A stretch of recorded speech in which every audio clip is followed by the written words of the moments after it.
This is Dimorphorchus lowii, native to Borneo, and as you can see there, it's dimorphic. There are two types of flowers. They first come out with these yellow flowers, which have a fragrance with red spots, and then as you go further down the stem, they have red flowers.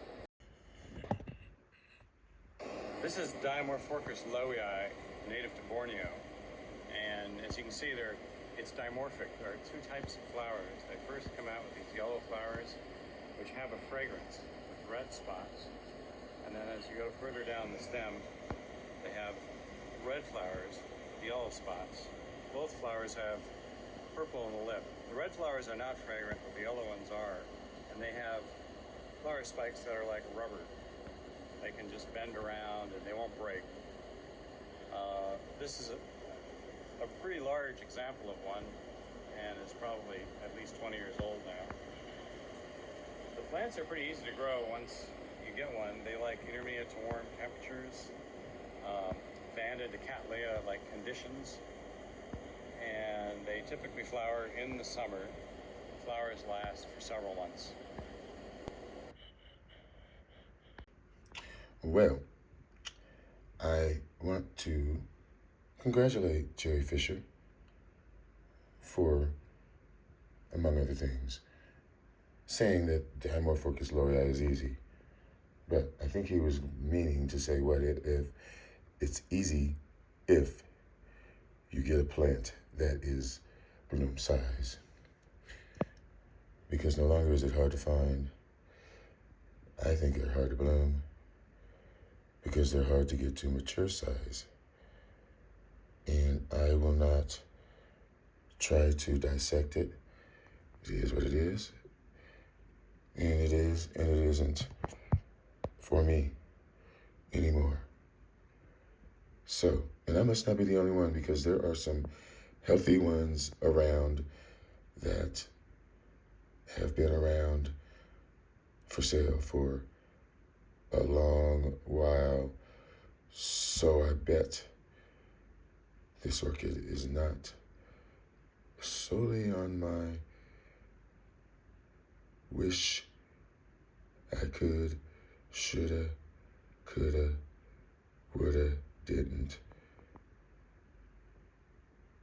Sorry. Still love you, but I won't buy you.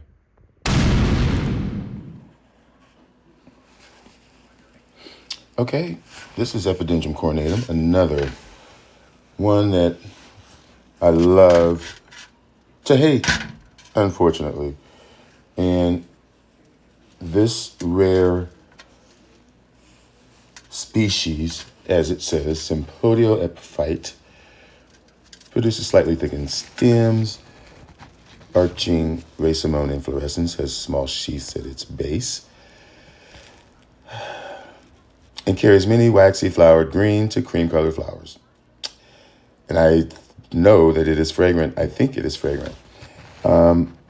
Beautiful. Beautiful. That is amazing. Grows wild in the neotropics at medium to low altitudes.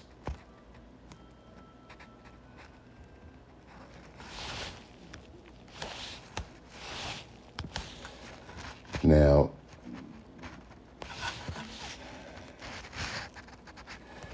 there's a picture. Look how beautiful. Amazing. Commonly known as the cornate epidendrum, species of orchids native to parts of Central and South America. Flowers come in a variety of colors. Bright, indirect light, proper care. Essential not to overwater the plant, although I think that the plant needs lots of water, at least initially, to acclimate it. As I said, with all of these reed stems, Wallacei, Schlecterianum, I think that's one. What else? Orchidella, any of those are very tough. Even my criniferum. Raniferum is another that's in that same category. They like a constant supply of water, warm water. They like hot, preferably. Although cornatum is more on the intermediate side, as it says, and it likes bright indirect light, lots of air movement because it needs regular fertilizer, and it really only is allowed to dry slightly between waterings. It does not really dry out at all. Slightly watering. If it stays too wet, it will begin to rot the canes, especially the new canes. And you don't want that to happen. So, this beauty, although it is a beauty, is one I love but hate because I can't grow it. And it teased me with sheaths, but the sheaths never produced and the canes dried out. So, go for it if you will. Same as Epidendrum densiflorum, I had the same issue, but we're talking about cornatum. Look how beautiful it is. I'm giving you the middle finger right now.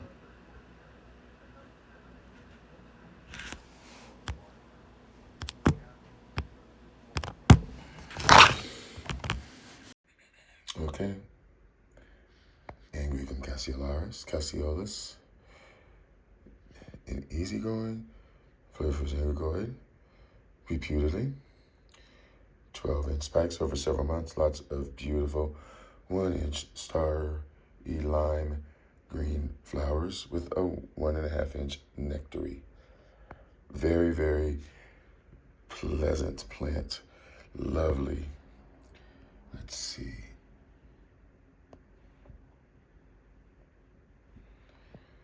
I love it, but I kill it. The only one that I had that did fairly well was when I lived in Seattle, and it was the very first one that I had, and it was in a pot. I can't remember the media, but it was very tiny, and it bloomed all the time, always covered in blooms, and the spikes were always green. So the only thing I can attribute it is to the plant. For me, is very susceptible to getting water, any kind of water, and they need lots of fans on the plant or in some sort of direct, lots of strong air movement, I should say, because these plants really have these fine leaves, and they're very easy for the water to remain in the leaf axis, which gets way down in there, and the water remains inside the base of the plant, and over time, if it is not dried or not dumped out, it will rot. And they'll just show up one day, and the leaves will all be off the plant, and the stem will be brown. And you'll wonder why. And there may even still be spikes on the plant that are green, but I might actually give it another try if I get a big specimen. But this still qualifies as a plant I love to hate. All right, if you're not familiar with Phalaenopsis little one, consider my comments. And I agree.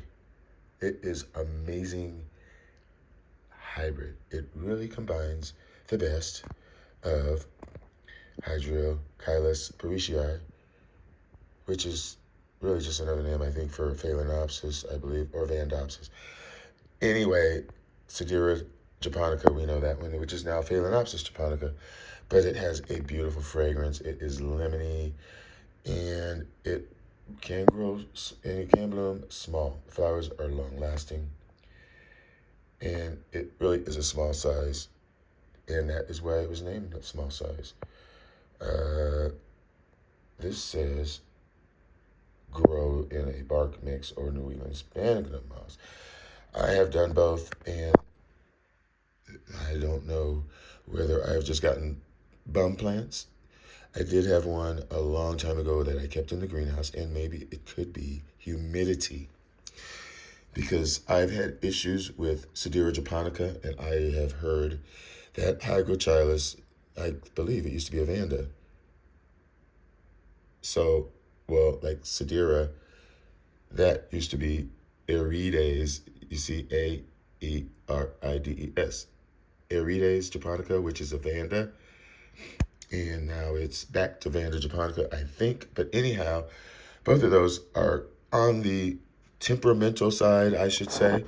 Hence, difficulty with species. Hydrochilus, I think it's huge, but nevertheless, still beautiful, amazing. One I love, but I hate. Okay, and I am, alas, finally getting to the end. And the last is perhaps the most that I will lament, and it is all about the jungle. And it all began with the jungle elf. Perhaps Tropicals introduced me to that. Spots has always been something that has been elusive to me, especially with Cattleyas. They tend to be bifoliates, which are a little bit more difficult. Anyway, LC Jungle Elf was no exception. They should have bloomed small. I've gotten plants of all sizes blooming sized, mounted, potted. It didn't matter, they all died. Some just died overnight with no reason, no rhyme or reason. I don't understand, but it is a scourge. I did get one to be successful, but it was a hybrid, and it was a Jungle Gym cross with penny carata spots. And it bloomed for me for a couple of years, and then all of a sudden, kaput. So, and I just got another Jungle Gym hybrid, and I think it was from somewhere, I can't remember, maybe El Plantillo, but it is included in this video because I happened on it last week and the leaves were gone. Plant is dead. Jungle Gym, Jungle Jet, Jungle, anything hates me, and I hate it back, but I still love it. Love to hate it, hate to love you.